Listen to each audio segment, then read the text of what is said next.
Hello everyone, and welcome back to Smart Learning with Eddie. Thank you for joining me for another Chinese lesson.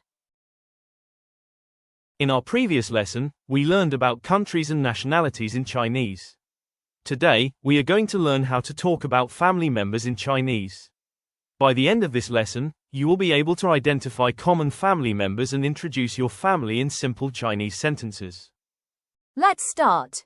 Family vocabulary is essential for everyday conversations and self-introductions.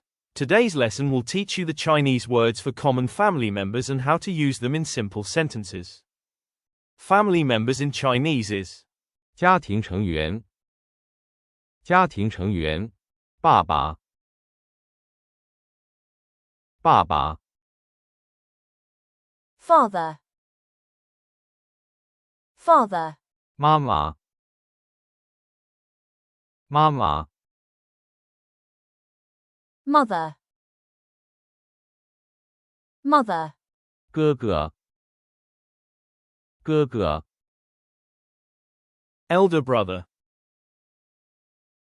Elder brother. 姐姐，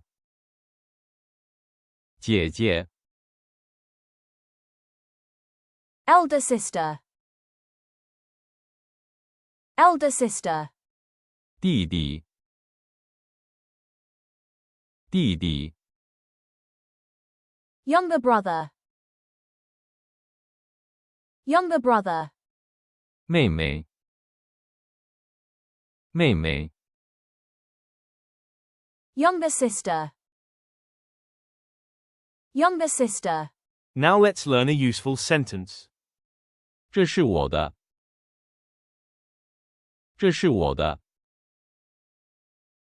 This is my. This is my. To use this sentence pattern, simply replace the blank with the appropriate family member to introduce a relative. Let's watch together. 你好，你好，荣旭。你家有几个人？我家有4个人。你妈妈好吗？你妈妈很好，你爸爸呢？我爸爸很好。你有妹妹吗？有，你有几个妹妹？我有1个妹妹。非常好，谢谢老师，不客气，再见，拜拜。拜拜。 Thank you for being part of this lesson and for choosing Smart Learning with Eddie. We appreciate your dedication and commitment to learning Chinese. If you enjoyed this lesson, please like this video, subscribe to the channel, and turn on notifications so you don't miss our next